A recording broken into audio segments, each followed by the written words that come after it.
打算来槟城退休，希望兼顾生活的舒适性和便利性，却完全没有头绪去哪些区域看房。想要送孩子来槟城读书，却不清楚心仪的学校周边是否也有中意的屋子。这些也是我们刚刚移居时头疼的问题。而现在我们在大马已经定居快5年了，住在槟城也快满3年了，所以请让我们来帮助你吧。一直觉得槟城不算大，但是真的要划分区域却也不少。其实岛对面的威省也有一些不错的选择，不过这次就先暂且不聊。冰岛的区域选择我会分成东北线和西南线2部分，而东北线的内容会比较多，因此会分成2篇。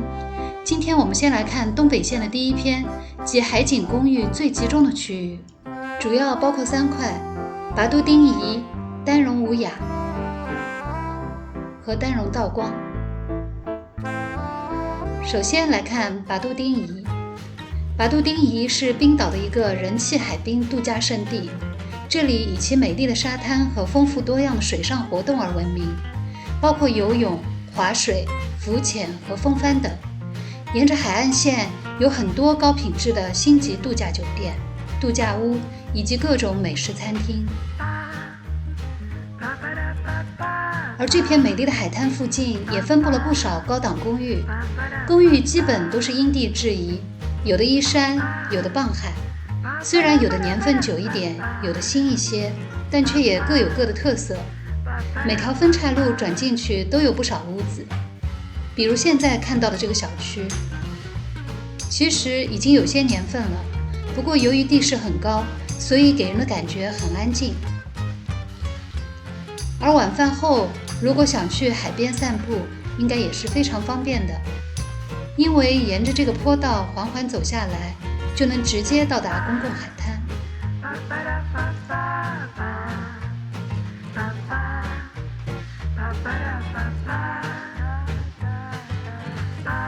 然后沿着盘山公路一直往上开，会路过半山腰上的 Moonlight Bay。 它以独栋别墅为主，也有一些小高层，整个小区背山面海，风景特别棒。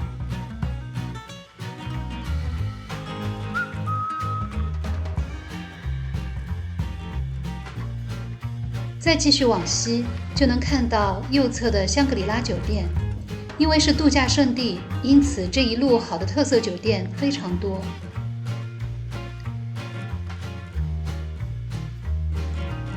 当道路曲直，就进入了拔都丁仪的小镇中心，路边的饮食店越来越多，也有一些小的市集。到了太阳落山，大大小小的晚市摊位就开始热闹起来了。拔都丁仪的夜市也是这里的一大亮点，晚上没有了白天的暑气，附近的居民和游客都出来了，一边散步一边品尝当地特色小吃，还能挑挑家居用品和手工艺品。除了接地气的档口美食，也有大马首间海边星巴克和小的商业街，可以说是越夜越美丽。离开满满烟火气的镇中心，转个弯就能看见靠近山的这边还藏了不少人气颇高的小区。这是 Fringi Residence， 以独栋或是小高层为主。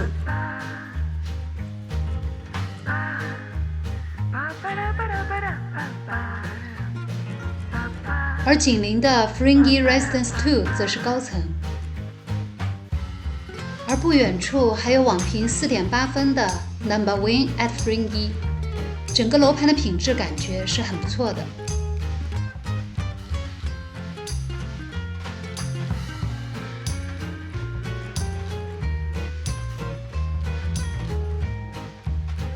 拔都丁仪社区整体有点世外桃源的感觉，要么紧邻大海，要么倚着群山。每天清晨估计都是在鸟叫声中起床的。唯一的问题可能就是得牺牲一些便利性，步行无法直接抵达商业中心。现在路过的是拔都丁仪的国际学校 Uplands。 再补充了解一下拔都丁仪区块的国际学校、医院、诊所和景点的分布情况。然后我们来看看丹戎吾雅。丹戎吾雅位于冰岛北海岸，介于拔都丁仪和丹戎道光之间，距离市中心约 6.5 公里。这个地区更为宁静，是一个不太繁忙但风景优美的海滨社区。姐妹俩的学校也属于这个社区，从家里开车过去也就10分钟以内的车程，所以其实是很近的。目前正沿着主干道 Jalan Tanjung Bunga 行驶，因为左边就是大海，所以左边是一溜沿着海滩建造的滨海公寓。这个区域的杂货店和市集会比拔都丁仪多一些，而丹戎吾雅最出名的还是每周二晚上的 Night Market。 从炒蚵脚、麻枝到印度美食，如果想要体验当地人的生活，样样都不能错过。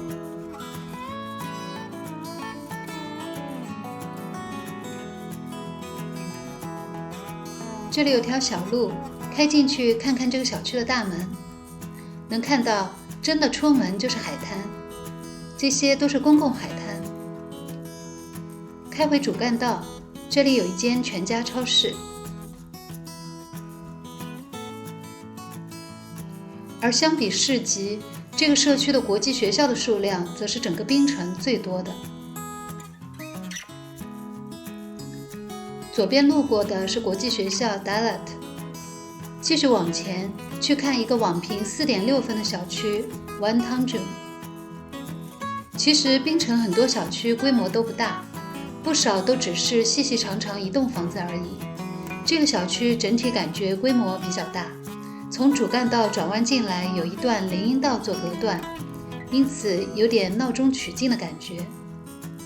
这里的户型都比较大，最小的房型也有4760方尺，大的360度全海景的顶层公寓有近1万方尺，而超级顶层公寓更是要接近2万方尺。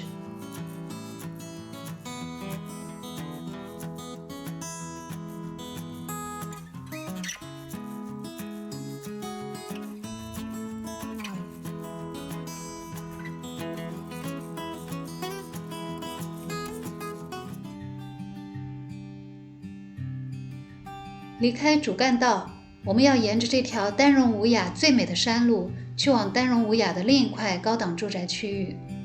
今天的天气特别好，太阳照在两侧的郁郁葱葱的树木上，光影闪动，人在车里有点昏昏欲睡的感觉。突然山路到了尽头，豁然开朗，像是到了另外一个城镇。这个社区虽然幽静，却也全然不是那种荒无人烟的冷落感，反而是一种隐藏于山谷中的美丽和宁静，一派安宁祥和的感觉，让我想起了陶渊明笔下的桃花源。转个弯，爬上山坡，首先看到的是一个叫做阿里拉兔的小区，2栋高层，建筑面积从1905方尺到4782方尺，定位也是属于豪华公寓类型。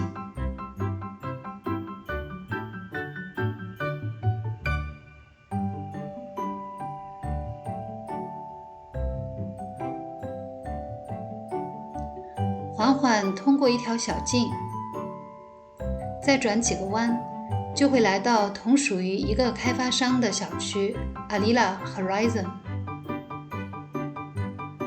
网评 4.4 分。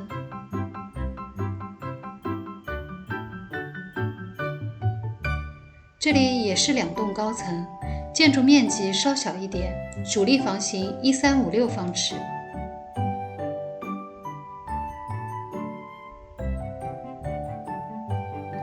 旁边的一些白灰棕色调的小独栋，厚厚的砖墙，秀气的园艺，低调不张扬，有点类似于日式庭院的感觉。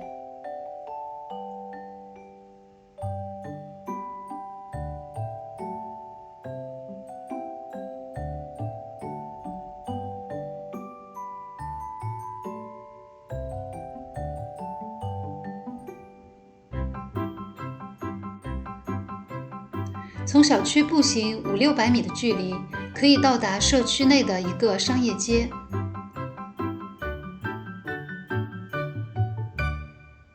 有着大大的草坪、咖啡馆和一些饮食店。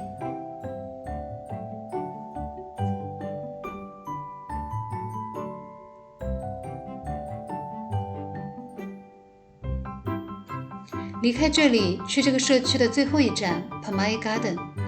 这个小区的大门正对着拉曼大学槟城分校。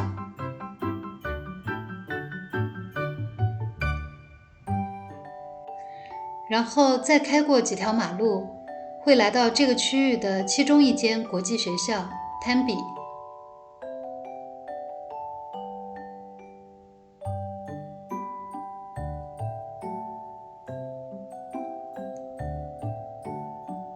再补充了解一下丹戎吾雅区块医院、诊所和景点的分布情况。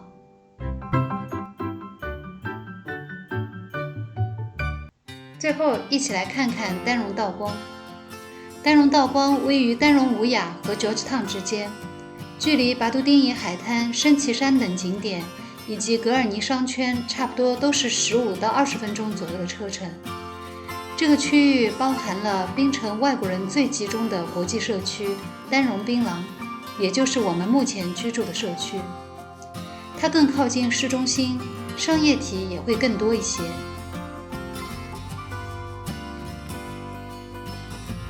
这就是从我们阳台上看下去的橘色屋顶的地屋。丹戎道光明显住宅分布比较集中，高层公寓比较多，而1000方尺左右的标准户型选择也会更多一些。生活呢也相对便利性更高，有步行可达的大型超市 Lotus， 超市内还有电器行、理发店、手机卡充值、药房、药妆店及饮食店等。有步行可达的国际学校 Stonyhurst， 还有步行可达的购物商场 Street Quay。对于不开车的人来说，确实会方便很多。左边看到的是这个区域内外籍人士比较喜欢的大户型公寓 Quayside， 最小的一室一厅的户型也有1561方尺。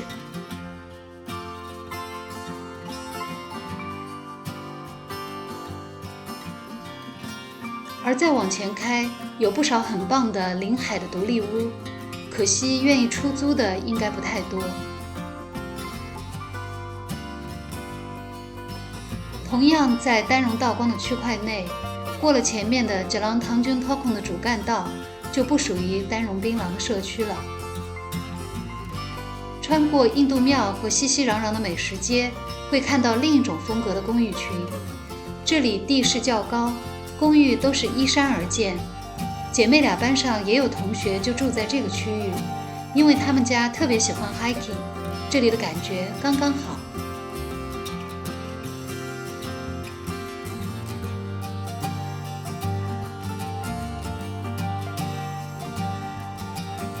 再补充了解一下丹戎道光区块、国际学校、杂货店市集、医院、诊所和景点的分布情况。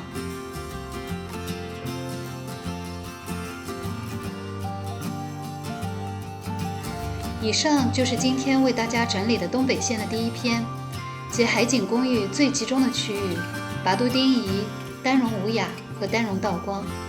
希望这些信息对屏幕另一边的你会有所帮助。我是 80s Easy Life Vlog， 谢谢你的耐心观看，下次我还会在这里继续和你分享我们在槟城的生活点滴。